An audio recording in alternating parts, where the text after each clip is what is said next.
Duckies and Dice Fiends, welcome in. It is Tuesday. I am Kay. We are grooving to songs in our heads that we did not request to be there, but here we are. So welcome. We have an incredible special guest today who I am so excited to talk to. But before we get there, David, who the heck is you and what the heck is we doing here? I am endlessly tormented by Radio Dumbass. But no, hi, I'm David. This is the Chaotic Wholesome Presents Tuesday Technical Difficulties Late Start talk show, where every week we talk about TTRPG stuff, how to be a better player, how to be a better GM, how to be a better person, all with a focus on intersectionality and inclusivity so that everybody can have a good time. And hey, forgot to do a thing, so give me just... And of course, Zoom changes the position of everything. Here I think as we introduce us, love that. I think as we introduce ourselves, we have to say what is the song that we have stuck in our head, the bad song that's stuck in our head. Okay. I think that has to be part of the bonding experience that we're doing right now. Candace. Yes. So hi, David. What is the song currently in your head then? It's the Mario. It's the Mario world where it's like boop boop boop boop boop boop boop boop boop boop boop boop boop, and it'll never let me go. And I'm Kay. Normally I have a lot of stuff to plug about all the various things I'm on, but this month we're kind of doing Magnificent Pride. Chaotic Wholesome presents Magnificent Pride because holy cats, 5 charity games in 1 month, but I guess 4 and 1 next month because scheduling is terrible. But yes, mostly find us here doing that. I have a lot of projects under the hood that I hope to be able to talk about soon. But of course, find me every other Wednesday on the Emergency Power Podcast, home for Starfinder game. But we're going to talk about a different Starfinder game today. The song currently in my head is Dirt Man because David mentioned it. Nice. And Very now strong. it is there and it is his fault. It would never have crossed my path had David not sent it to me. That's where he keeps his dirt. That's very good. Yes, that's how this is sometimes. Please don't Mario. Yeah, last episode got wild with the Mario talks. Oh, I forgot about that. That was... Yep, psychic damage. Psychic damage. Yeah, it was spicy. Writing that YouTube description summary, y'all, was... But that's enough of us. We have Candace, the truly magnificent in chat, who was the amazing individual who made all of these charity games happen. So, let us then get to Robin, our incredible special guest. Tell us, who the heck is you, and what does you do? Hello, beautiful, wonderful people. Hi, how's it all going? My name is Robin. I do a couple things here. I GM the Atomless, which is a Starfinder game. I have a new show, which in a fugue state, me and my best friend in the world, Superfit Dylan, made, where I haven't completed any Dragon Age games, and he loves all of them so much that they've done it cover to cover like 5-6 times, all of them. So we decided to do a Dragon Age book club called Dork Spawn, where we go through the games chapter by chapter. We literally have 1 episode. We're recording the next one tomorrow. We already have like a nice little community of like 9-10 people who have all started Origins that are going through it with us and sharing their things. It's great. And we have shows upcoming, which we'll be talking about later. My best friend and the GM for the Himbo Bard that Mo had to hear all about before you got here. Yeah. Both adores Dragon Age and is like, Dylan's stuff changed my life, so I need to make sure she gets in here. Damn. Yeah, absolutely. And Dylan is just the best, just an absolute piece of sunshine in my life. The song that is stuck in my head today, not even today, just like as I was running home from work, it is not Chapel Rowan's Red Wine Supernova, but a parody song called a parody Minecraft song called Redstone Elevator. That is it's just the same, but it's all around Minecraft. And I saw it on TikTok, and for some reason it's just been stuck in my head. Yeah, and I couldn't. Yeah. So I couldn't explain it. You would need an entire excavator crew to unpack the layers of meme in that song. You would. risky sent it to my friend because I was like, she like is kind of into Minecraft and they love Chapel Rowan, so this is a risky send, but hopefully it pays off, and I think it did. Before David injected Dirtman into my head, I have a horror game that has been on hiatus for 6 months, and we're starting it back up tomorrow. Is our session 0 to move to the new system, and so I've been listening to their soundtrack, but they are country AF. They are my nod to my people. So much of their soundtrack is country, which, but they have this weird trying to be friends, very contentious relationship with one of the big bad NPCs who's like an honorable bad guy, but very clearly a bad guy. Love that. And they're kind of a cop, so they're trying to figure this out, right? They've got a whole redemption arc coming. They have no idea. But the fun fact for me, which my GM doesn't know, but all the other players do, is that the theme song of these two is "Let's Just Be Friends" from the Angry Birds movie. Nice. And that has been in specifically from the Angry Birds movie. Specifically, well, I think it was written for the Angry Birds movie, and that's even more funny because this character is Ace, and people don't realize that. So I was looking for a song about "Let's Just Be Friends" because I just like people, and then it was like, nope, this is Burton and Canehurst. That's what this is. That's so good. You know what? I'm on Spotify right now. I'm doing my research about the Angry Birds movie. I didn't know that they still did Shreks. They still do Shreks. I thought, yes. This is the best news I've heard all day. I actually didn't know that was a thing still. Damn. Huge news for the Shrek community. Absolutely. Wait, love that. Are you saying there are more movies, or? Mm-hmm. No, Shrek. There are lots of Shrek movies. Shrek 5 is Right. coming out any day soon. Yeah. But 5? movies that are 5. And that's not counting all the spin-offs. Yeah, because I know No, there's not at all. spin-offs. There's spin-offs, there's a musical, but Shrek's they're animated movies that have actual songs in them, is what I mean. Is what I mean by a Shrek. The pioneer of the genre, of course. Yes. Yeah. 5. I just... So I want to say that it's too many, except one, the absolute dumpstering that the first film did to so many people in the movie industry deserves its own monument. So if they make 100 of them as just in tribute to the first one, great.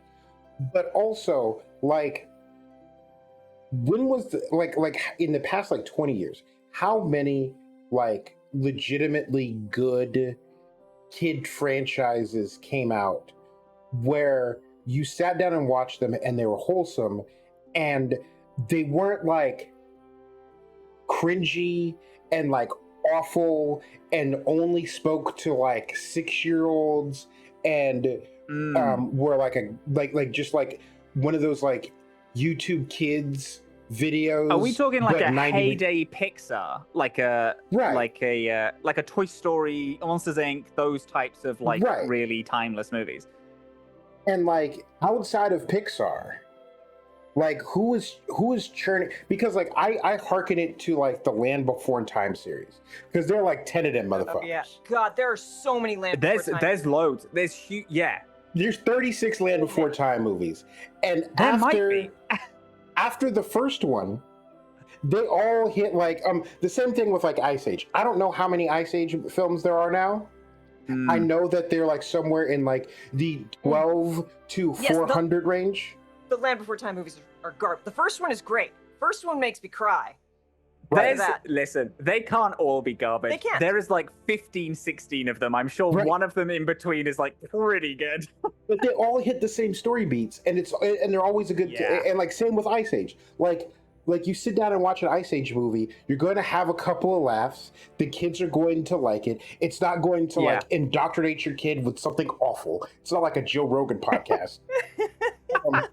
And then you just then you keep it trucking, and it doesn't stick. And so if Shrek and I'm glad like Shrek and Ice Age are doing that thing because, like I said, we had those films when we had The Land Before Times and like a couple other different franchises when we were kids, and it was like, oh, it's the seventh in the series. Here we go.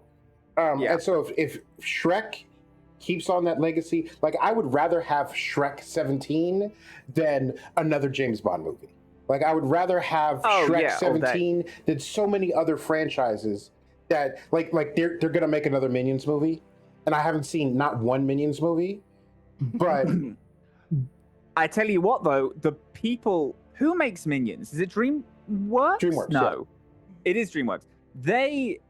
They're doing stuff right now that I think is really cool. They like have had shorts where they're openly mocking AI, and they have a lot of stuff that I'm like, oh damn, like maybe the Minions are all right. Maybe these little guys are not not dreadful. Right. I just want it on the record that it is 6:30 here in summer. It is sunny in New York. It is bright out, and some dipshit is out there shooting off fireworks right now. Oh my god, I woke up this morning and someone was firing off fireworks. I know what it is. People are really stoked for the sun, apparently. They really are right now. I'm just loving life. If Spike Lee has taught me anything... Very good, thank you. Yeah, Illumination for... Yeah, you're right. I was wrong.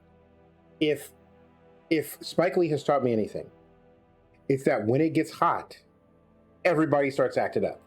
Everybody loses their goddamn mind. Because there are like three different Spike Lee movies where like one of the main characters of the movie is hot in New York. Like has a speaking role. and all it says is fuck you.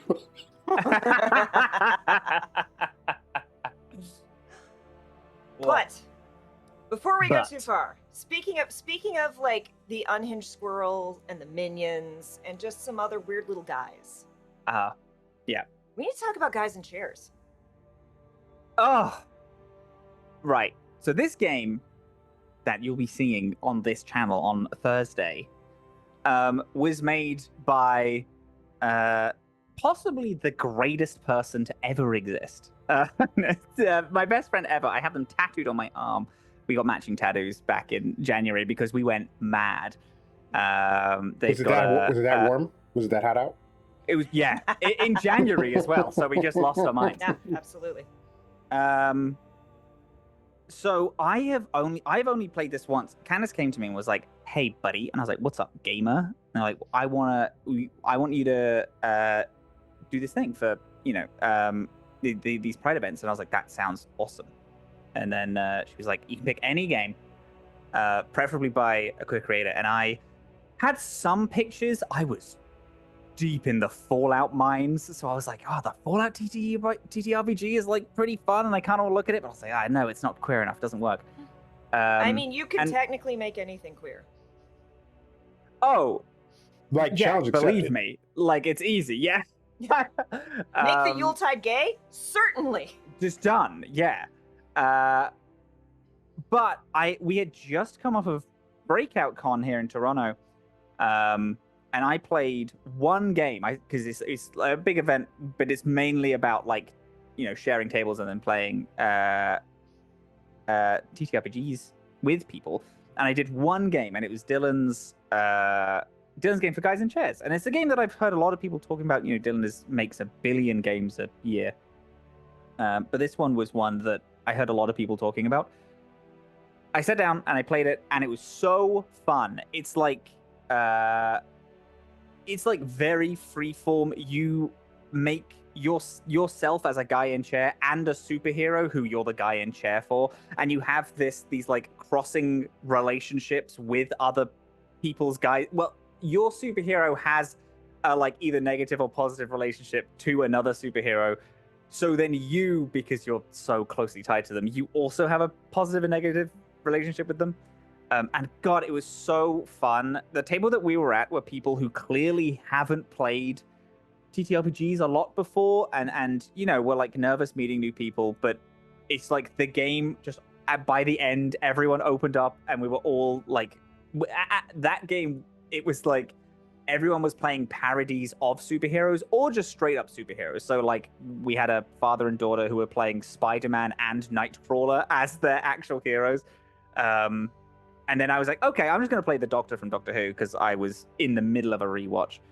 But I named them the Surgeon. Look at that guy right there. The That's Surgeon. it. Yeah. Yes. Even his fingies move. That's a good mini. Tail But you know fins. Yeah, he's That not a rolls. mini. He's a largie. He's not a mini. I know. I don't know the name for them. I have a red 13 that I saved up for so many years, just behind this bookcase here. Yeah, baby, I'm deep in the Final Fantasy. Yeah, that's of like outside of Cloud in the dress with the pigtails. Yo, that's dope. I would want Turks. a red 13. Yeah, Yeah, Red so- outside of the Turks, Red 13 and Barrett are like my. Literally, my earliest like video game memory is me sat on my mum's lap while she played Final Fantasy VII, and I always loved Red 13. And like it all like literally was my favorite character till I think I played Left 4 Dead 2 when I was playing Elias. I loved him, stupid himbo southern lad. And ever since, because I collected when I was a kid all of the figures, so I have every character from 8. I have most of them. I have some from 7. I have most of them from 10. I have some from 12. All that jazz. But I never got a Red 13 because they're like he's not popular enough. So on their new run, PlayArts did a Red 13, and I was like, when I am in a good place in my life, I will buy it. And I said that when I was like 20, and I'm 30 now, 31. But for my 30th birthday, my partner Mo bought me a Red 13 as like a symbolic, like, we're in a good place. Look at this. And I was like, oh my God. Shout out to he's my Mo for favorite making guy. the best choice. They're so good. And she got a Barbie for the Barbie movie, and currently Barbie is riding Red 13, which I think is exceedingly strong. Perfect. Yeah. Yes. Then you have to put Red 13 on the chocobo and then have Barbie ride Red 13 while Red 13 Yes. is riding the chocobo. That's it, absolutely. And I'll get like a smaller guy to ride Barbie as riding Red, and then we'll just make a tower of it. Perfect. And that'll be, yeah, we'll put them in resin and hold them there forever. But yeah, we played Guys in Chairs, and it was so good. So then, and because there was a bunch of people who hadn't played games before, and they all got so into it, it's so easy to pick up and such like a fun, goofy, like funny game that Dylan was telling me actually, there was like one of the games that they had that weekend was like a really serious, like emotional one. And I was like, damn, God, it's just, that sounds like so fun. So when it was like, hey, what game do you want to play? I was like, I like Fallout TTRPG, which I'm really excited about, or could just do Guys in Chairs, because I want Dylan to be in the game anyway, because I need them around me 24/7. I was like, that sounds dope. Yeah, I was like, that sounds dope. So yeah, I wanted to do that. And I'm so stoked. Yeah, that's just Zero, and everyone was like getting into it, and they will have their little character connectors. Yeah, it's gonna be it's gonna be a brilliant time. I was gonna say it's either gonna be a really stupid fun time, or it's gonna be a very goofy time that suddenly has an emotional twist because everyone who is playing it is everyone very at that table is so good. That's it, and that's what I'm excited about. It can go anywhere. I'm looking forward to it. But it's also one of those games where I really can't plan anything, and I'm like, that's not my shit at all. Like I am a very like, this is what happens in today's episode. Mm-hmm. So I'm like, actually, one of the shows that I did with Candace that we're going to be talking about is called Frequencies, and that's a short show, but I meticulously planned like everything. So so having a game that's like, oh, we're just gonna goof them up, and you'll it's all free balling. I'm like, damn, I am nervous. Yeah. I'm stoked though. Understand. David and I ran Godplane for Candace, and it was our second time running it, which is a short, kind of on the rails-ish, but very character focused. And I was like, I have a plan for exactly like what I'm going to do for Candace's character test, because I know Candace well, right? Because every we do it so every character gets a spotlight, and I was like, this is what I'm going to do for Candace, and Candace is going to be able to use their character to like break the chains and like just like that moment of, and I'm like, this will be good. Yeah. And then at a later point when we were writing out a thing, and I'm like, I'm like, okay, this is what we're gonna do. We're gonna do this for this character, and this is gonna be their big moment. And I'm like, okay, and then they're gonna realize this is what's happening. And my notes literally said in all caps, what are they gonna do? I don't know. Let's find out. Like, I'm like, I literally don't know where this is gonna go. Huge. And Amazing. I'm just letting go. I'm just gonna go. That's real hard. I don't like this. Yeah. No, I'm in that mode. So 4 frequencies. I said I planned everything, and I did. I really so to give it a little backstory of what it is. It's a new show that Dylan and I made because we wanted to start this thing called Patchwork Productions because we already did the Atomless, and then Atomless kind of because the main ship on that is called the Patchwork, and we just both like the name very much. And we're like, let's make a thing where we can just put all the stuff that we make in one place. So Dorkspawn is technically the first show on this Patchwork Productions thing, but Atomless is also in it, but only tangentially. It's kind of its own thing. But on making this and really like shooting for, let's see if we can have a thing that we can make. I am a very anxious guy. I huge fan of horror. I love it so much. And we have for the Atomless, because in the podcasted version, we add a lot of music and like singer-songwriter things made by people, not just like ambient tunes. And I was like, I want a show that has, you ever watch Welcome to Night Vale? Listen to Welcome to Night Vale, rather. Yeah. Where they have the weather and it cuts to like a full 3-minute song. I was like, I want that. I want that type of thing where we can get like cool indie artists to just like do a bit. So I kind of, and I was like, and I'm also very anxious. And I was like, but what is it about this thing that's scaring me? If I'm to do a horror, let's figure out why I'm scared now and just use that to make a horror show. And I was like, oh yeah, I'm scared because this is like, like becoming a creator of a thing with the possibility of it failing, and what are all the anxieties that come up around that. My partner Morgan, she's a full-time content creator, so and like we've lived together whilst she's been a full-time content creator, so it's also kind of like I was kind of like understanding those anxieties and how that affected her. So I was like, right, the show I want to do is a group of people have a radio show or a web series or something that it was just a passion project for them and has now just been picked up by like a big network. So it's now their full-time gig to make this show. So before their first episode, they go into the studio, and then all of their anxieties about creating things to have them for judgment online kind of manifest and come out in increasingly horrific ways. So I reached out to people who I adore. Dylan was always on the docket. Kappa Chris, who I... Oh, Kappa. Oh my God. We did a mini-series at the Atomless, actually called Saga, last year. And I fell in love with them so fast that it makes me look like an idiot. I love them so deeply.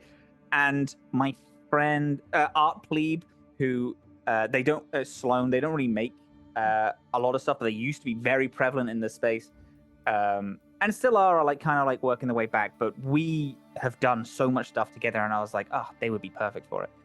And we were looking for like that last space to fill, and Dylan and I could not figure it out. We like had a bunch of pitches, but then nothing was like cemented.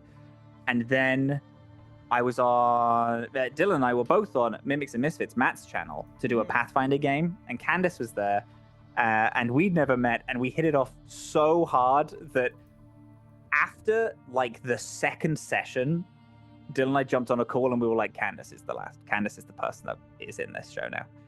And we reached out, and then I gave this pitch, and then everyone brought like their human, like their real IRL anxieties and things, and we're essentially like, hey Robin, here's my trigger list, use it to make a horror thing. And we all like talked about it, and it was very safe, but it was like this is a very real deep-seated fear of mine.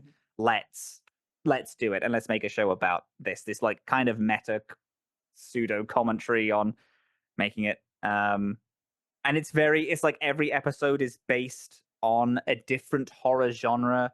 So we have like the stalker like villain genre. We have like a saw trap one, and we have a like eldritchy one. You and have we've David got so dialed in. David is like, David is gonna be like, give me the raw audio right now. I need it in my veins. Yeah, and it's great. It's so good. But for the finale of it, so I'm not spoiling anything for it. It's like we just did all this stuff, and I was like, okay, my notes for it are: say what is happening, everyone else does it until they want to close it out, and the episode ends when everyone collectively decides, okay, the episode is done now. And that was scary for me because I'm a big note taker. I had like 2 or 3 questions, like finale kind of character questions, but everyone just like nailed it, and it's so great. Everyone like was so present the whole time and so involved and was so like kind and giving in their own scenes. And then when it was like, because each episode is based on a different character, so when it was that person's episode, everyone just like knew the assignment and just jumped in, because a lot of the time when it's a different character's episode, the other characters aren't playing themselves. They aren't playing their character. They're just like, just jump in with an NPC that you think would work in this. And they just did it. And it was fucking sick. And Dylan is editing it now, and I cannot wait.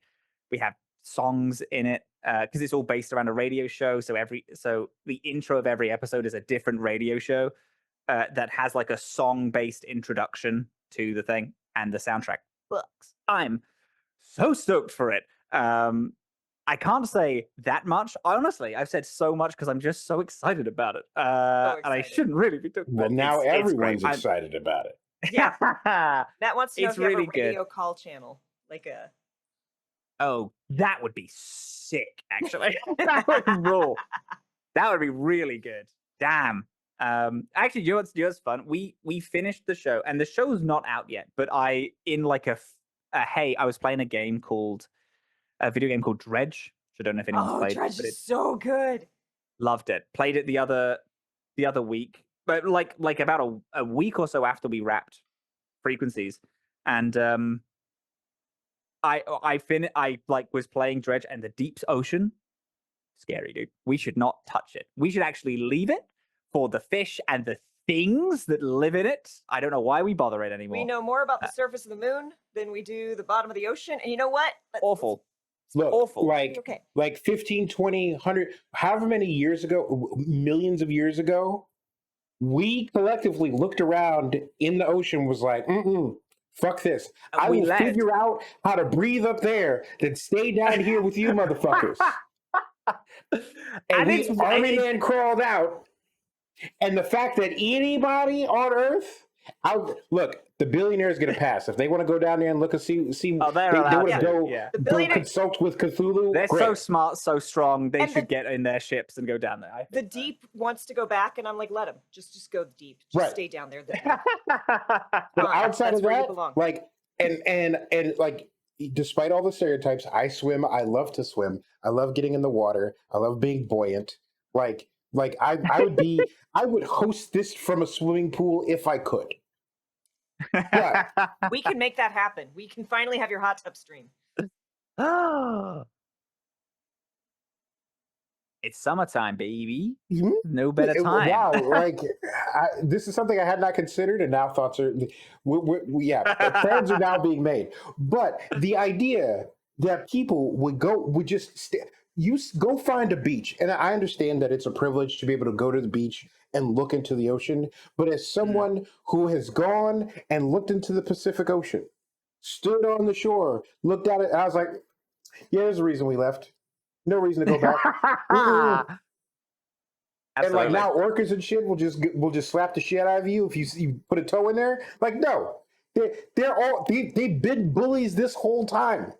And all 100%. They want to do is continue to bully you. And if they're not bullying you, then they're trying to make love with you. I'm looking at you, dolphins, you nasty motherfuckers. Like, it gets so bad that I'm fine with flying. Love flying. Oh, you mean I get to sit down on this movies I haven't seen yet? Love that stuff. I can't think about being over the ocean for too long. It freaks me out because I'm like, there's gonna be a guy. There's a guy watching me. There's a thing in the ocean that I can't see if I looked out because it's too big and it's too far down and it's looking up at me like I could hit it. I could get that guy. It's looking up at you just like, and you're just That like, no. motherfucker is gonna die today. That would be a ooh. snack. That Right. would be a snack, not even a meal, a snack. I was playing it and I was like, oh damn, maybe I need to do a season 2 of Frequencies because I already have ideas and it's not even out yet. And that's how much I adore this crew and I just think they're the best. So fully follow like Candace. I mean, if you're following Candace, you'll get the news when it's finally out. But I'm stoked for it. Yeah. It's my favorite thing I possibly may have ever done. I love it so much. It's funny that everything around Chaotic Wholesome seems to come back to horror because Candace and I met playing a horror game. We met playing Mothership. Oh, love that. I was a terrifying android. Yeah. Yes. Ooh, yeah. Yes. I remember you telling me about it. I was the person where I showed up and everyone's like, kill it. That is the big bad. Kill it right now. Delicious. Love that vibe. Oh, so good. But yeah, that Candace ran Dylan and David and I and Adam and who was our last through a deep ocean mothership. Mark, thank you, Mark J. Through a deep ocean one shot in Mothership. Oh, it's awful. It's so spooky. Yeah, terrible. It gets me so much. And I didn't have this fear, or I didn't think I had this fear. It was genuinely unlocked over the pandemic. I was playing Sea of Thieves. I don't know if anyone's played that, but it's just it's a pirate game, fun, goofy pirate game. Yeah, there's sea monsters, but it doesn't even matter that much. But I was in the middle of the ocean, and there's a graphics, like a loading screen break above the ocean and below it. And I just jumped off a boat and then I hit under the water and all of the atmosphere changed. And suddenly something primal in me just like resurged and it was like, get the fuck out of the ocean. What are you doing? Then I played Subnautica and I had to stop after like a few hours because I built my base above water, which you don't do in Subnautica. It's a game about being underground. And I built my base above water just so I could stay out of it. I didn't go near my ship because there was giant leviathans. I was so scared. Stupid. Dumb. Does anyone remember the game Ragnarok Online? Yeah. Look. I spent too much time in that game. I spent way too much time in that game. Mm-hmm. It was my thing. Before I discovered TTRPGs, I played MMOs. Yeah, as I'm sure most of us did. It's a pretty straight through pipeline. And there was like, so I was working at a video store. I was working at Blockbuster. I'm dating myself. And I was maybe homebrewing absinthe. Maybe that was maybe. Love that. Huge. So beautiful. The deep K lore gets deeper. Continue. I thought you knew about that. Anyhow, I was playing that. Like I got home from work one day, and of course it was Blockbuster. So we were open stupid late, and then we ridiculously late, and then it was an hour drive home because I lived in the middle of nowhere. This is still in the Texas days, David. Closer to a big cat rescue than a grocery store. In the town where Joe Exotic was a cop. Wow. My deep lore is deep. And so I get home and I'm like, I'm gonna have a drink, I'm gonna play some Ragnarok Online, I'm gonna go to bed because you're like built up after dealing with customers all day. Yeah, absolutely. So I had some absinthe and I'm like, didn't do a lot, but I'm like sipping it. I clearly had not eaten enough, and I'm playing Ragnarok Online. And it was this part where you're under the water. Like there were a couple like underwater levels, and I'm like going through and I'm fighting something, and I'm like, I can't breathe. I need this fight to end because I need to surface so I can breathe. My breath meter is going to run out. And then I'm like, there's no breath meter. I'm just holding my breath. I need to go to bed. I'm underwater. I think this absinthe is stronger than I thought it was. I'm going to end this game and go to bed. I have one experience with absinthe. And this is when I was living in Cardiff. we had just like finished. There was like an in-person radio show that we watched. We went home to my American friend's house, and she was like, "Oh, I have absinthe." And I was like, "Oh my god, I've never tried absinthe. Yeah, I'd love to have some." She's like, "Yeah, I brought it over from." She grew up in California, and I was like, "Oh my god, yeah, let's do it." Harder to get And there than in anyhow. nah. But we were like, "Okay, 3, 2, 1, boop, out," and that was it. That's the last thing I remember of the night. It's like I took the shot, and then my body just shut down. And that's the only time I've taken absinthe. Because then the day after, obviously the most hungover a human being can be without pure death. We got into her Mini Cooper, and instead of driving us straight home, so there was 6, 7 of us in this tiny Mini Cooper. And then she decided that she wanted to sightsee and not drive us home, so just drove us around all these different places. No. So I was in the back. There were 5 people in the back. There was one person on someone's lap and one person laid across all of us as 1, 2, 3 in the car. And I threw up in the car because she drove us around for an additional hour rather than taking us right home. And now I get car sick every single time I get in the car. And I was 19 at that time, 31 now. No.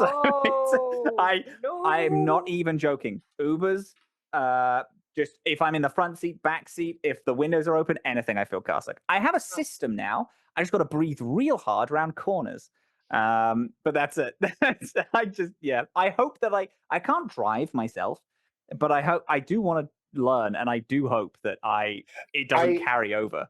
As someone who I went to boarding school for high school, and so for 6 weeks straight, I wouldn't get into a car, and then we'd get into these like boxy, like very loose suspension vans, to get away from the boarding school and back to civilization.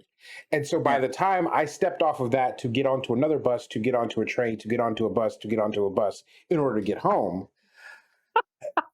I was ready to puke my guts out, to the point whereby after my first break, I would have dinner the night before and then would not eat until like an hour or two after I got home, which would be like 4 or 5 p.m. the next day.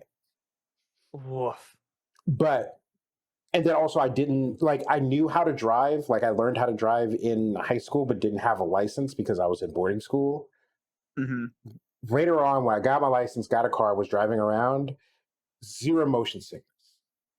Like if I am driving the car, because you're the one in control of it. Sick. Yeah.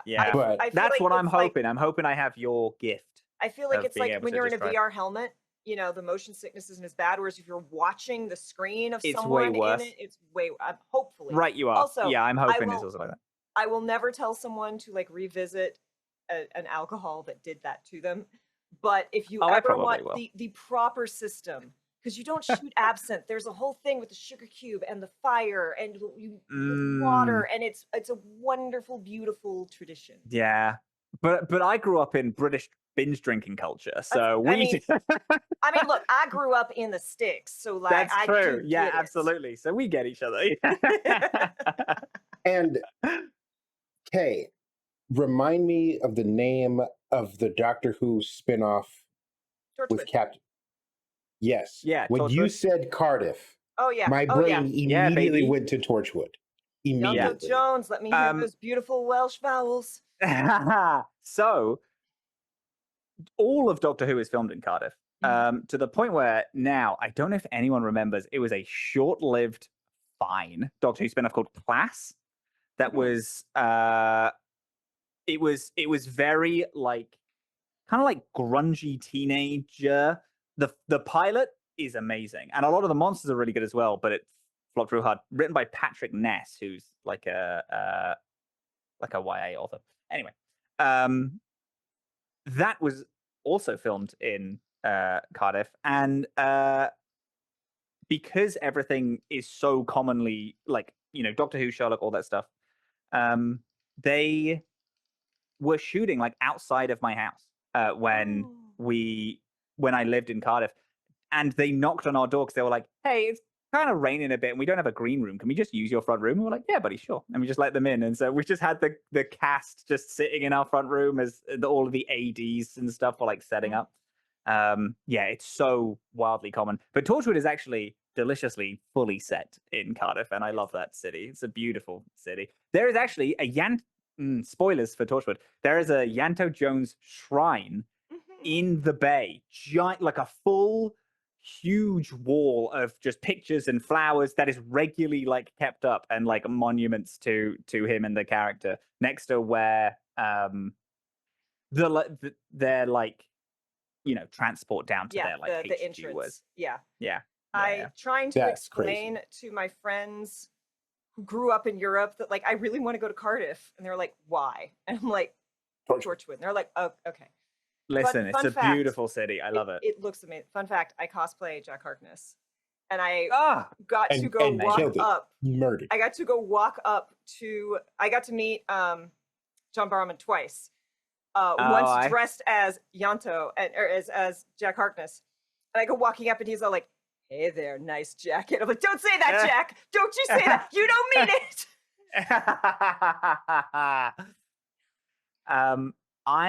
I've never cosplayed him, but I played an alternate universe Jack Harkness for a fan Doctor Who series where we got, because again we're in Cardiff, where we got some of the cast who were in Torchwood to be in the fan thing. It's very fun.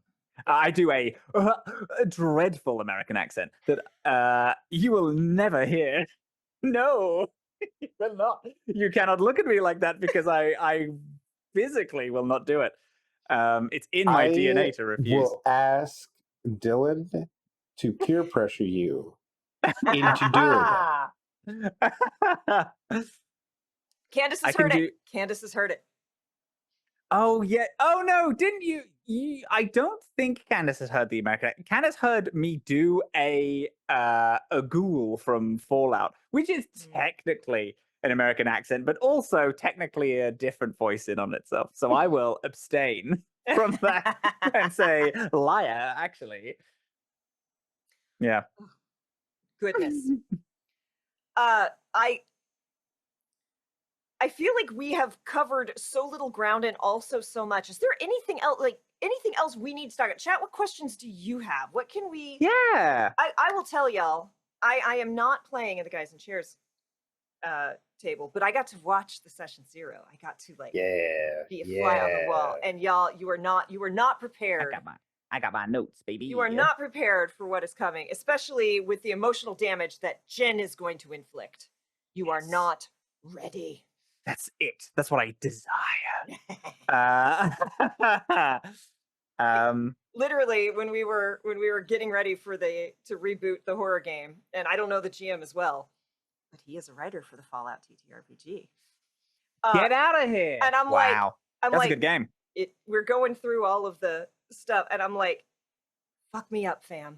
And like, I know that you are a GM who will do that, and this is me telling you, fuck me up, fam. Yeah, get in there. I have given you everything you need to destroy me on a cellular level. Please don't chicken out. Yeah, what else? I mean, yeah, it's okay. I have notes about a Fallout because I want to make a Fallout show so bad. I'm deep in it. I'm one of the people who like, I know like the lore. I know like dates and shit to it. I love that franchise so much. Yeah, I want to make a Fallout a game using the Fallout system because I wasn't sure what I wanted to use for it. And then speaking to my friend Viditya, who is a game designer and he's also a fan of Fallout and knows all this stuff. And I was like, hey pal, what do you think that I should use? And then he hit me back with the Fallout TTRPG is pretty good actually. And I was like, oh damn, okay. Is it the Modifius one, or because I think there's the Modifius one? Yeah. Oh, is there two? Oh, there's a tabletop. Because it was a tabletop name. before it was a video game. No shit, is that true? That's what the writer of the new tabletop told me.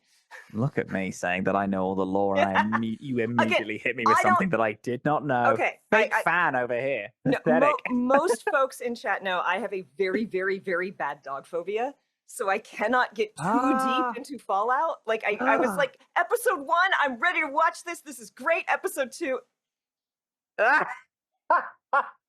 Oh no! Like Oh, that's I such a shame. evaporated. I'm like, never mind. Nope, this is Oh, not for me. damn.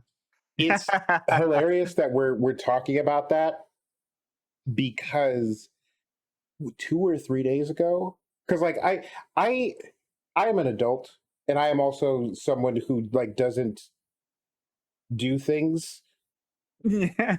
I have so for many reasons for the past like 2 years I've had trouble like watching TV, like sitting down Mhm. and watching an entire thing, and then like my Yeah. attention span has gotten like shorter and shorter and shorter, and now it has started to like open up again. I can play video games again. I can watch TV Huge. again. Love that.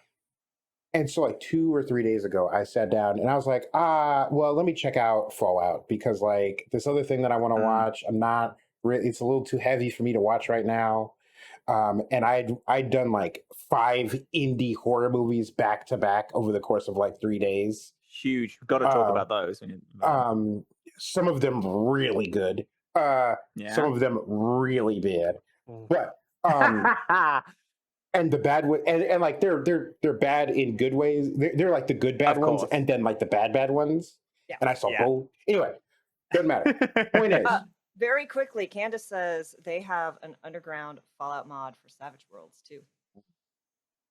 Ooh. um, Sounds But, delicious. Robin, I'm we gonna will talk message him later. after because Yeah. I feel like I need to connect you to a person.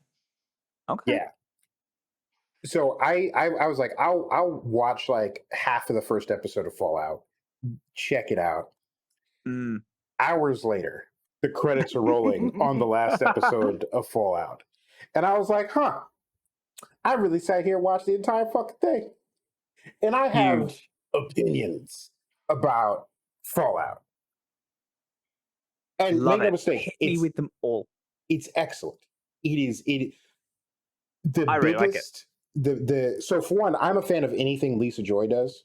Like if Lisa Joy, one of the executive producers on. So like if you've seen Westworld, Sure. I haven't, unfortunately, no. But yeah, Do not get. The I've heard it's spoiler. Do really not get good. the I've heard spoilers. it's brilliant. I've heard it drops off pretty hard. it does. First season is absolutely worth every second. Beautiful. Okay. It does, but still, but it drops from being one of the best things ever made to being pretty good. Yeah. Oh, huge. Love that. Okay. But But didn't stick the landing the way that like She-Ra did, or Sure. The Good Place did. But, Yeah. didn't But Game didn't of flop Thrones. off as hard as Game of Thrones. Massive. Love that for us. Also, I did not know Lisa Joy looked like that. Yeah. That caught me off guard. Anyway, Yeah, so again, I think chat knows this. I don't think you do. Before, in a previous life, my first real adult big person job, I was the lead moderator for DeviantArt. So I spent a lot of time so deeply immersed in fandom that Game of Thrones dropping off, it was like a fandom study for me. Like it's like you screwed that pooch that hard. It's huge. Sorry. I am excited for the actual full essays that are going to be written, like studied. It has to be. Fascinating. It was, yeah. Yes. Sorry, David, but David, you were saying about Fallout. yeah. There's an exploration of cultural zeitgeist to be done about how quickly Game of Thrones immediately departed any conversation. Anyway, so yeah. So like I said, I'm a fan of anything Lisa Joy does. But also the set designers and the prop people, if they don't win an Emmy for like set design, because it's so like just every level of it was so and like I could sit here and bitch that like 200 years after they stopped making airplanes, the derelict airplane isn't still going to have white paint on it. Like it's a nitpick. Yeah. And the other thing is, we don't complain about yellow paint in games either. Fight me.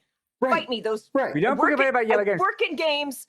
Yellow paint is very good. People won't know where to go if the yellow paint wasn't there, and the game wouldn't be fun. But I am with you on some very minor things about Fallout that I don't believe are a set design thing, but I think are an overarching problem with the franchise as it stands. However, you were talking, and I apologize. No, it's fine. It's fine. we're all here to talk, This is and how we I do. will talk How we do. endless. But so another thing that I think that I have like a not unique but specific opinion about, and Mm. that is LA movies and TV shows that no one says are LA movies and TV shows. So like Mm. Barbie. My writing partner, she was like, "We're gonna go see Barbie," and I was like, "All right, we're gonna go." So and she's like, "But we have to go this one specific place, which is a place where we've gone to see movies before." But she's like, Sure. "Listen, they have them in Burbank. There's a showing in downtown. No, we're going." Yeah. And Yeah. so we go to the Century City AMC to watch Barbie. Mm. The big building, the building where the where Mattel is located Yeah. is set in Century City. Like the conversation that they have like in the corporate building on the first Sure. floor. Yeah. Yeah. Century City is a character in the film. And so much of Barbie happens in LA. Like she Mhm. shows up in Venice and Santa Monica and Yeah. Yeah. and so like no one told me going into the movie that this was an LA movie. And so it Mm. really it when it plays different in your head, and also it hits different when you realize this is like a movie town movie. This is a movie where they're talking to the locals. Yeah. And Fallout is very much the same thing, where Mm-hmm. not only did they do like a lot of research on like the area, but there were itty bitty things that they put in the show that made it that is for the locals. So like everybody Mm-hmm. knows like Randy's Donut, like the Randy's Yeah. Donut down by LAX. But if you look at the specific wreckage in relation to where they were, Mm-hmm. like when the lady who's the Vault girl, who's McLean, Lucy. Lucy. Yeah. Lucy's walking through the desert, and like she's on the beach where like Santa Monica and Venice is, but she's Mhm. also walking away from LAX, and then there's like specific wreckage that indicates like the real world stuff that was there. Yeah. Yeah. And when they then show up at the vault, that Vault 4, that's Hawthorne's. Hawthorne is a city in South LA next to LAX. Ah. And so they're putting Oh, that's stuff, interesting. and it's just like if I've got, not only have I been to Hawthorne, but I've gotten my ass kicked in Hawthorne. Okay, I know that city. But Yeah, if you haven't I'm spent like- a lot of time I in have- like the I took tourist friends to that boardwalk. Like I have been Yeah. on that boardwalk with out Wow. of towners. Like it's very strange. Yeah. Because I'm currently in New York, but I spent 11 years. in there are a LA. couple of Sure. great Sure. Yeah. restaurants right on the other side of that boardwalk. I had a drink that was like a smoothie with alcohol mixed together in a martini glass with an edible flower sitting on top. Oh. And I locked eyes with the waiter because I was like, "Hey, this flower is sitting on top of it. Like, is this edible?" And he's like, "Yeah, it's edible." And I was just like, "Are you sure it's edible?" He's like, "Yeah." And I was just like, Yeah, that's LACMA is both Starfleet headquarters and Heaven and the Good Place. Wow. Wow. That's Yeah. a big crossover. It's very Good get weird. from- Like, watching, like, I'm enjoying that. I've been to that museum. Yeah. Oh, I love that shit. You know what's so fun? We would. We had just talked about this with the Doctor Who being in Cardiff, everything Yeah. being in Cardiff. "Right." Because they also dress so much shit up to look like London, but then they're like running past a thing, and I'm like, oh, St. David's Yeah. there. That's fun, isn't it? Yeah, That was like, shit like that. I love it. It's my favorite. watching Magic Mike, and they're like, "We're in Florida," and it's like, "That's That's No, North you're Hollywood. not. That's North. Shut I up. know that. I know that. Place. I know my city. Shut the fuck up. Very And I funny. was born and grew up in London. So I'm like, I know you can't Yes. trick me. I lived in tiny London, which is Cardiff. When you always, it's just that and now I live in Toronto, which is tiny fucking New York, where they shoot everything for New York Yes, in because Toronto. it's so much cheaper. Yeah, literally, and they do the exact same for Cardiff and London. So yeah, I Yep. can be like, you Oh, can't every trick me. time I know see a my movie shit. set in LA, and I'm like, that's Vancouver. Yeah. I'm like, that's motherfucking Vancouver. Do not tell me this is in my town. It is not in my town. It's in fucking Vancouver.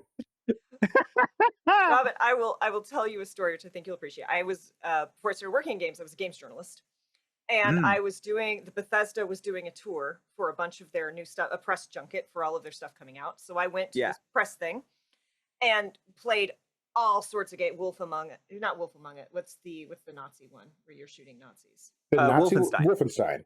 I was about to Thank say, you. I was I'm like, like, it's not Nazis? Wolf. What? I'm like, Wolf is correct, but that's not. Yeah.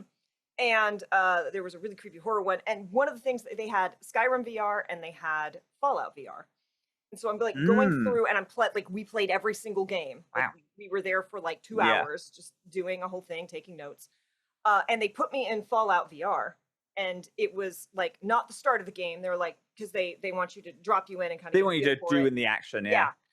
so they drop me and I'm like, I put on the helmet. Oh no. And I'm in the middle of a wasteland, right? There's the great big power armor standing there. Yeah. And I'm like looking around, I'm like, okay, and I'm like figuring out my Pit Boy, because you literally were doing this with it. Yeah, right? yeah. I have it. Yeah. No, And I yeah. hear "Ruff, ruff," Yeah, I was gonna say you got dog meat next to you. and not next to me, running to me. When I tell you I shot that dog so fast, my handler is like, "That's your friend." I'm like, that that ain't no was friend not of friend mine. shape. That's not That a was friend. large That and guy knows, barking man. and coming directly at me. Did Damn, not that's funny. hesitate with the blicky. Just Nope. immediately. I grew up in Texas. I know how to shoot. I don't care if it's a real gun or not. I will aim and I will shoot. Shit, that's funny. That's weirdly similar to how I finished Fallout 1. So, in Fallout 1, there's a place called the Children of the Cathedral, and you can get dog meat as a companion, and you can tell all of your companions, "Wait here. I'm going to go do some sneaking," because a lot of sneaking, the companions will immediately bust it. Absolutely. But you can't do that with dog meat, and I had dog meat, and Children of the Cathedral, you can go and essentially get a guy to send you to the last boss. You can trick him if you have high enough charisma. And then you can convince the last boss to kill Baldur's himself. Gate 3. Okay. Absolutely, yeah. And I was playing a high charisma character. I don't like the mechanics of that game. They're like moment to moment. So I was like, you know what? I have high charisma. I'm going to tell the guy to take me to the last boss, and I'm going to get the last boss to die because my words are good. But dog meat is one of the companions that you can't tell to wait. So I was like, I'm so sorry, boy. And I took him around the back of the thing, and I just shot the dog. You took him around back. And then I shot the dog until it died. The problem is that the reason why I was struggling so hard with this is because I was playing a really weak character with super high charisma. So the dog almost killed me because I couldn't shoot it well enough. So it took me like a few turns of this dog. Like, I shot the dog, and then it turns to me like, "What the fuck you doing, dude?" And it just bites me so many times that I almost die. Oh, Anyway. Yep, that is a horror game. That is how you make, there are so many layers of physical and emotional trauma and pain to It's that. rough. Man, I love those. I love those early games. Yeah. Candace has a question, which I'd is, love to answer a question from Candace. are you sure you didn't do an American accent for a couple of seconds before an episode of Frequencies we were in the Feral Green Room? Now, this is the thing. Now, I said earlier in Frequencies, so there's like a radio show intro in every episode, and they're all different. And one of them, I want to say one of them and not most of them, I do like an American accent because it's a radio presenter. They are all bad. They're all like, and it's the same with, I did a show so many years ago called Realms Apart, where I was playing a character, and we started Realms just being a personal game, and then we liked it enough that we decided to make it into a full thing. But because it was a personal game, I was like, I'm going to be Irish. Can I do an Irish accent? No. And then I just had to kind of do it in public with a lot of people. And it's one of the accents that's like, yeah, it's Irish, but where is it from? And then you just circle all of Ireland, and you're like, there somewhere. That is exactly what my American accent. I have a couple I'm Irish so accents. bad at accents. all of my accents are like that. It's like you pick the zone and I circle all of America and it's like, yeah, I can do an American accent. It sounds like this though. See, Just all generic rubbish. I could do 3 different kinds of Southern accent. Right, because Nice. there's the kind that like most people recognize. There's the sexy sippy, which is the rogue accent, and then there is. I grew up in Denton, Texas, which is where King of the Hill is set. So very fun. My people, we actually just talk like this. It's just a little flat. Full Hank Hill.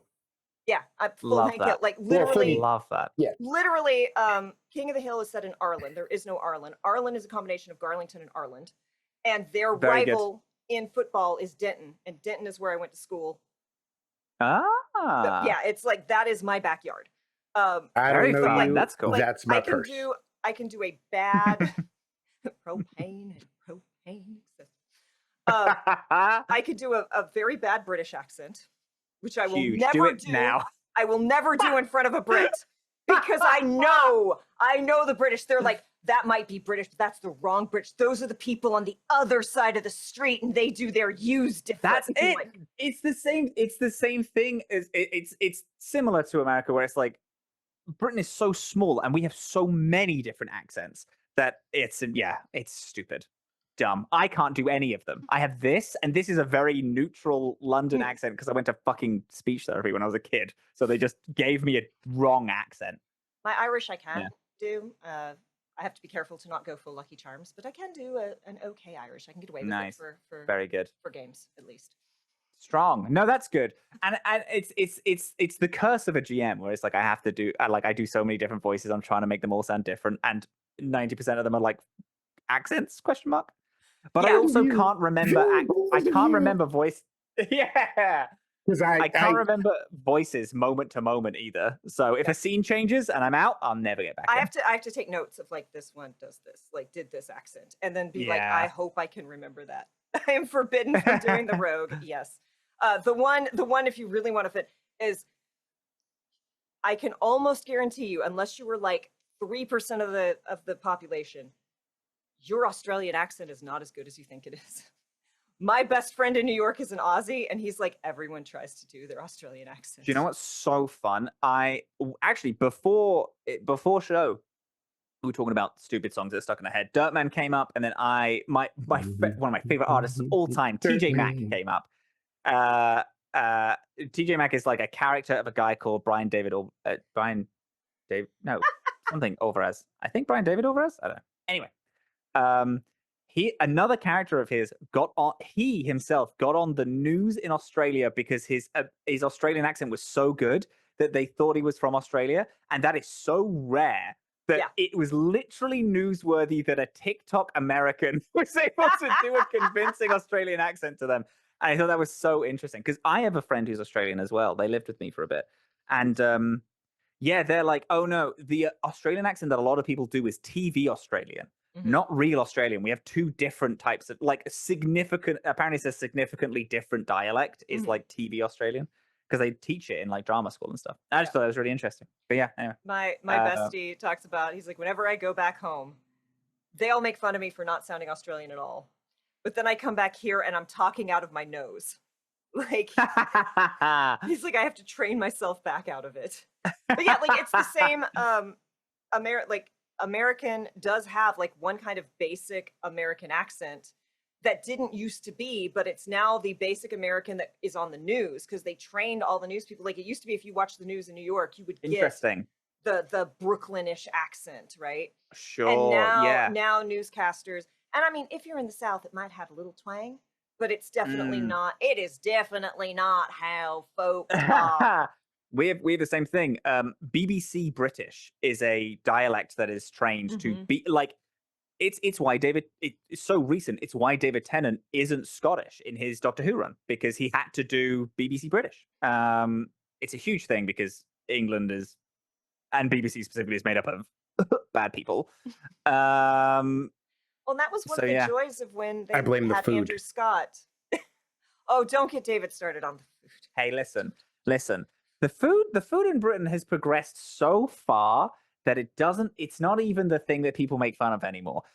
Americans come at me with speak for yourself. I got plenty of smoke. Their hot dog jello, and they think that they can touch me just because of beans on toast. Get out of here. Yeah.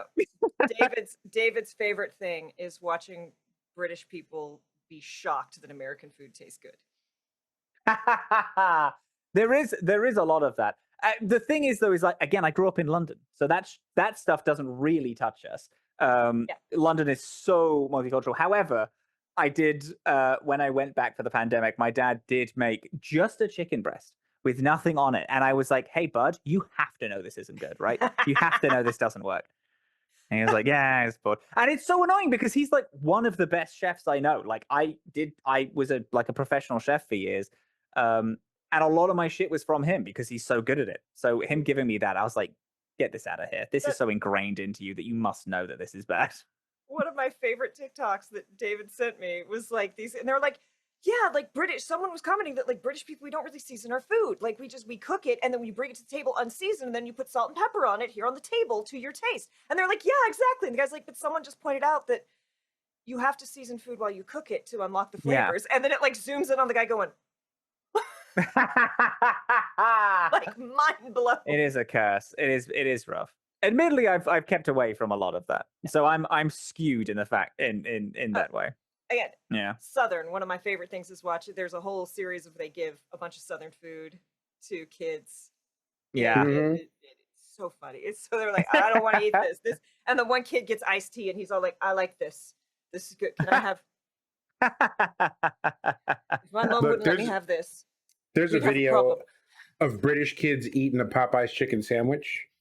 And I'm like, this is why we have an obesity problem in America, because that shit is crap. It is good. Yeah.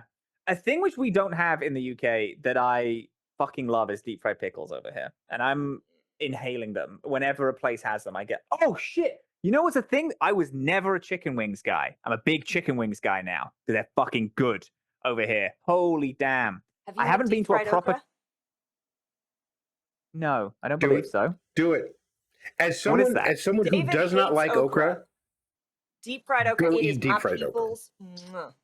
Okra. Spell that for me. O-K-R-A. Okay. I got you. No, I haven't. I actually don't know what this is. This sounds nice. Okra is a love or a hate food. Is it like a? It's a pepper. I'm looking at. Is it a pepper? It's a veggie. When you cook it, if you don't it's built cook like it correctly, a pepper, but it's not a pepper. Yeah. I'm with you. If you cook it incorrect, if you don't cook it the right way, it gets real slimy. So a lot of people don't like it. But if you cook it correctly, and especially if it's deep fried and breaded, there's no slime. There's just great. Delicious. You put some hot sauce on that. It's like how people feel with broccoli. They boil it and they're like, this is fine. This is disgusting. And then no one likes broccoli. And it's like, well, then roast it, loser. Yes. I knew that my aunt would not ascend to matriarch of the family when I stuck a spoon in her gumbo and it was slimy. I was like, you cannot rule the roost here if this is what you are producing. Yes. Ascending to matriarch of the family is a phrase I'm going to be taking. That is so good. Dylan, at one point when I was in when I like a thing, I like a thing. And I have really great self-control until I do not, right? David will confirm this, right? Like I am very responsible until I'm like, and at this point, I'm going to stop being responsible because this is the thing I desire. At one point in my early teens, I ate so much pickled okra in one setting that I pickled my tongue. I could not taste anything because I had pickled my taste buds. I did the same with pickled onion. I inhaled I went it was one of the things where you tell your grandparent, oh, I like this, and then that's your life for a bit. I had one pickled onion and I was like, this is nice, and she was like, oh, cool, and then gave me like 15 jars of pickled onion when I was like 11. So then I just ate it because I was having that moment where I was like, this is really nice, and I'm going to listen to this song over and over again until I fucking hate it. So I just did that with pickled onions. And I kind of I think permanently destroyed my stomach. I don't think I'll ever recover. I had one pickled onion literally yesterday and I was like, I don't like this. I don't know why. And it's because I ate so many of them that my body physically rejects it now. Just like absinthe.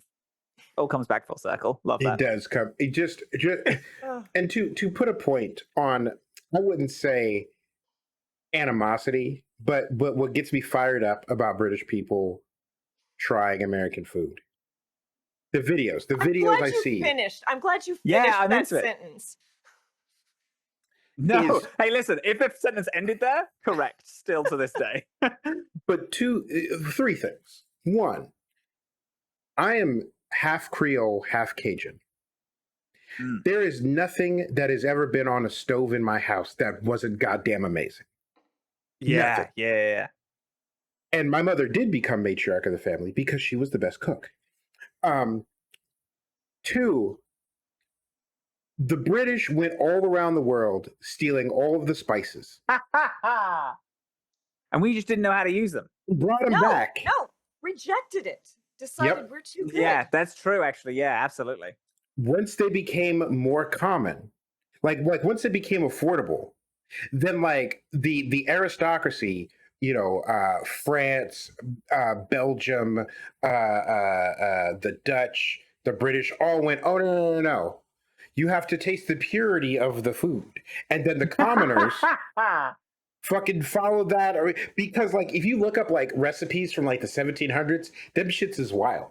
It'll be like, all right, you put like sugar cane and clove and curry powder and cayenne pepper and like chocolate sauce on top, go, and you're just like, what?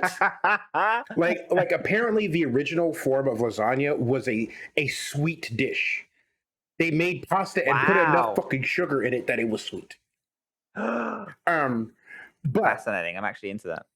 and three, what bothers me, what wounds me to the core is not that they get here and like the food is good, because I know I don't need.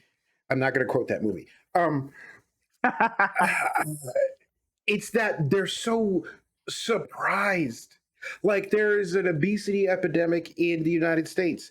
We have communities from damn near every culture on the planet that show up and not only make their own food here, but take what's here and then like makes it like the whole reason that pizza's a thing, spaghetti and meatballs is a thing, is because Italian Absolutely. immigrants were like, well, shit, there's a cow right there, let's fuck them up, and it's just like, and like the in Los Angeles, Korean barbecue is a big deal now. Also, the 24-hour donut place, it was originated in Los Angeles, but that's a whole different story. But they took Mexican cuts of short ribs and made Korean barbecue with them, and they were so popular that now in Korea, Korean barbecue places meat the Mexican way. Yeah. And then we have people who are like, oh, so like, we invented the burrito here. And then they're like, what if we take Korean barbecue and stuff it in the burrito? And also take these French fries and stuff it in the burrito. And them shits is amazing. And so And yet, you do all this talk, and yet you were so offended by the gummy hot dog I sent you that you wouldn't eat it. Kay delights in sending me the most cursed food items she can find. Is it no? Is it a hot dog that is just it's a gummy that's just shaped like a hot dog, or is it like It a was bread of a hot dog? no, it was A all gummy gummy, sausage. but it was all done to look like You're doing very big motions with your hands. Is it like a normal sized hot dog it's but like gummy? that big. It's like that big. It was pretty substantial. It Pretty was big. bigger than I am. Yeah. I went out of my way to find him Mhm. the Thanksgiving feast Ah. belly jelly beans. Ah. I am going And to it's- ambush a friend of mine with those. You gotta stop. Did it taste like a hot dog? The gummy? I couldn't put that inside me. It even did- had they had long strings of yellow and red gummy. to Yeah, look but like did hot ketchup and mustard. Yeah, it looks like it, but did it taste like it? That's the because you saying that you got the Thanksgiving jelly beans, because I do know they make like savory jelly beans which sound like hell. We found there's an entire if y'all go on the Googles and look up Thanksgiving meal jelly bean.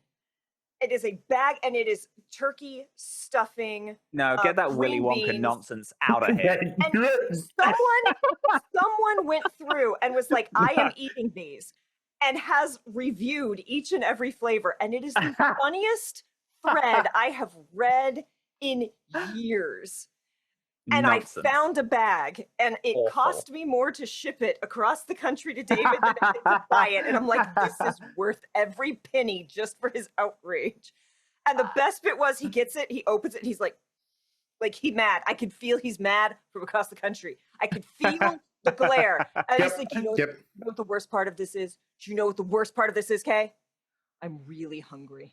Right. Yeah. It was one of those days where I hadn't eaten in like a day and a half, and like the kitchen was a mess, and I was broke. And I'm looking at these things, and I'm like, I can't. But that said, I have them, and Candace wants them. And a friend of mine was eating jelly beans in my room. And with the bag of jelly beans in hand, look over and sees the Thanksgiving, and I want to try it. So I've moved since then. It is in a box because like half of my shit I haven't unpacked yet. Hey DC, half of my shit I haven't unpacked yet. Amongst the things that have not been unpacked is the bag of jelly beans, and I'm specifically I imagine you inviting moved her because over. they wanted it. Oh no, I am inviting her to my new place so that I can record her eating these things and sending them to Kay and being like, see, this person likes them. That's why they were a mistake to make. You should get a nice little plate and then do just get the turkey one and the stuffing one. If there's a gravy one, you should melt it and then pour it over. Apparently, what's really dangerous is that the savory stuffing and the sweet apple pie are almost identical. Like you almost cannot visually differentiate. That's bad marketing, actually. They should have sold it in a different package. If I'm getting a Thanksgiving dinner, I'm not looking for the dessert. I'll just get normal jelly beans. Apparently, the green bean tastes of if you took green tea, awful, let it spoil, ground it up, rubbed it in the dirt, brewed that, and then had someone drink it and pee it out. That is apparently what the green bean tastes like, according to this woman's review. You see, apple and a nice little apple lightly cinnamon. Yeah. Brilliant. That sounds great. Delightful. Awesome. That's the only. Apparently, they're like the stuffing wasn't bad. Turkey was weird, not bad.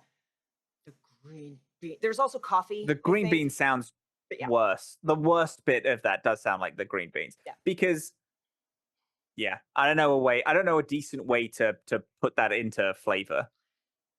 Yeah, that'd be rough. Yeah. Just so we have all these things that are objectively delicious. We deep fry fucking everything. Deep fried Snickers. Go try it. Oh, that's a Scottish thing. I'm not letting you take that away from bloody old Scotland. Well, that's a lie. Doesn't work. Cornstarch. That's a liquid. No, deep fried butter. That's a lie. Yeah, deep fried butter. Hey, Loveland. But Texas, we made deep. You do not understand. As Richard from the Emergency Power Podcast said, your people do state fairs on hard mode. Oh, to be fair, the US fairs I've been to fuck crazy hard. So good. Y'all make great shit. I went to a Ren fair in Colorado when I was 14, and it was fucking outstanding, the food that you had there. Yeah. And Ren fairs aren't again, you need to understand. Deep South state fairs, the food is complete. It's its own thing. You have not the deep fried pickles there. I promise you are better than the deep fried pickles you've had. Oh no, 100%. It's still the best deep fried pickles I had is when I went to Louisiana. That'll do it. Yep. Tiny ass town in Louisiana because my friend lived in some literal swamp with 20 people. What and we had deep fried pickles because I might have family there. It was, I can't remember the name of the town, but it was next to Hercules. Okay, because I was talking to a lady as some people are wont to do, and my dad was there, And my dad's like, doing his own thing. And then she's like, yeah, I'm from Louisiana. And my dad's like, because all my family's from Louisiana. He's like, where are you from? Oh, very good. And she's like, oh, I'm from such and such a town. I forget what it's from. And my dad goes, I used to hunt bunny out there. Now, my dad, much older, Huge. like, Yeah. like remembers Jim Crow. Like I'll put it this way: when Ruby Bridges was the face of integration and got escorted into the school, my dad was not just an adult, but out of the school system, out of college, and out of the military when that happened. Wow. Yeah. So when anybody tries to tell you that like racism a long time ago, ask my dad how long ago. Anyway, fucking liar. Yeah. But yeah, like in the time since he left Louisiana and came to Los Angeles and then like did the whole like I guess having me and stuff. Yeah. There was like a whole development in what used to be a field where my dad used to go and hunt rabbits with 22s. Wow. Huge. Right. And I forget what point I was going to make. It doesn't matter. It was in a small town and yes. Yeah. Right. So we are nearing the end of our time. And fortunately, I have the session 0 after this, which is awesome. But that means I can't stay and chat 5 ever as I would love to. So let's talk about a thing that we need to. Let's talk about Magnificent Pride. Let's talk about Guys in Chairs. Let's do one last reminder of what the heck you're actually here for. Let's do beyond one just last being thing besides company. me taking shots at the British. Yeah, Magnificent Pride. We have on Thursday at what time? Remind me what time it is. 7 p.m. Eastern. Love that. Huge. We're gonna have a Guys in Chairs game. Guys in Chairs is a game written by Super Dylan, one of the best to ever do it. I love them so much. I have etched them onto my skin and soul. They're going to be in the game, and we're playing the game with a bunch of super fucking cool people. It's a game where we're all playing. We are not playing superheroes, but we are playing the guys in chairs that help the superheroes out of the little awkward situations that they found themselves in. They're all going to be trying to save the city, whilst they're like navigating their people and trying to fix and solve problems while using the help of everyone else, as they're all kind of like in the same space, controlling all their heroes from the safety of their chairs. I'm excited for it. It's a great game. It's so goofy fun. The last time we played it, I laughed so hard I was hoarse, and I'm so excited to laugh so hard I'm a goat this time. I'm looking forward to it. It's gonna be killer. Well, we cannot thank you enough for coming on and talking to us today, for Absolute honor. Running this game. I am so excited to get to watch. I'm so excited to just big bask thank in you the to Candace awesomeness. for putting all this together. And thank you so much. Candace has done hero. so much incredible work for this. As a reminder, Candace is up for a Crit Award for Best Costume. Oh. Candace's partner is up for a Crit Award through our channel for our My Little Pony one-shot for Best Overlay, because Candace's partner designed that. Love them. Mo is up for Best Lyrical Song. Yes, Best Original Song, which is based on a character from the Atomless and has clips from the Atomless in it. Atomless is the Stuff Finder show that I GM. We're in our horror arc at the minute. I'm in a big horror kick, apparently. We're in our very spooky horror arc, where we're in a city of people who cannot die regardless of how much horrific damage is done to them. So it's a very spooky arc. Mm-hmm. That's real grisly. It's dark. But it's great. It's delicious. She's up for that, which we love to see. I'm up for Best GM for a Paizo thing. I really wanted to slip past, but I knew I wouldn't be allowed to. No. I'm like headed towards it. I was heading towards it. But you're in good company, because Pan, who is a friend of the channel and in Starfinder game I play in, is up for Best Player Paizo. So I feel like we need to hook you two up. So we can have the Best GM and the Best Player together. But of course, Werewolf Feels Norden is also. That's it. I was also going to say, also from the Atomless, Werewolf Fields is up for best Paizo player as well. Look at a Starfinder taking it all. Take it all. Take it all. And weirdly enough, and this is still surreal, we are up for best legacy Twitch channel. Yes, you are. So if But, you all, yeah, it's wild. We were Love running that one of the shit. Magnificent Pride charity games when we found out. huge, mate. Huge, so sick. Bananas. So if you come by Thursday at 4 p.m. When you Pacific, come, your attendance You're is going, mandatory. Super don't have a choice. 7 p.m. Eastern, come by for Guys in Chairs, a game written by Super Dylan, run by Robin, with Candace, Jen, Q. Dylan is in it. There. Thank you. I always forget one person every table, and I'm like, come on, self, come on. Dare. Cannot wait. It is going to be a great time. Your donations will impact the game live.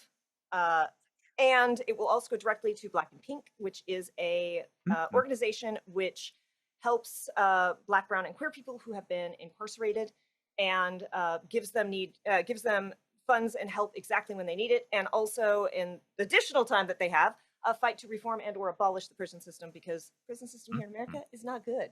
And bad, dreadful. It was a bad idea. Very bad. Terrible. So I would say we hope to, but I know David will speak over me. So we will see you Thursday. It will be a great time. I am so excited to watch the chaos and it is going to be a wonderful 1-2 punch, because it's going to be hilarious and it's going to be heart-wrenching. I know it because I know these players and how talented they are. Robin, thank you so much for rushing home from work and taking the time to chat with us. It has been a delight. David, who the heck is you and what the heck is we doing here? I have many more things to say about the British and their food. No. Hi, I'm David. This is the Chaotic Wholesome Presents Table Talk Show, where every week we talk about TTRPG stuff, how to be a better player, how to be a better GM, how to be a better person, all with a focus on inclusivity and intersectionality so that everybody can have a good time. And we do this. We're here every Tuesday doing this. Thursday is our last Magnificent Pride game, kind of because we're doing a makeup game on the 17th of July. So come back then for Monster Hearts. Y'all, it is a table full of monster fuckers. It's going to be an incredible time. Damn. It is going to be incredible. And just incredible. And then come back Friday, where David and I are going to continue our first playthrough of Baldur's Gate 3 with our chaotic home game characters. We are deep into Act 3, and apparently maybe halfway. Very nice. Maybe. Sure. So we are going to raid over to someone. I know I'm letting David make that decision today. Be kind to yourself, y'all. Be excellent to others. We will see you next time. Thanks for hanging out. Go check out the Atomless.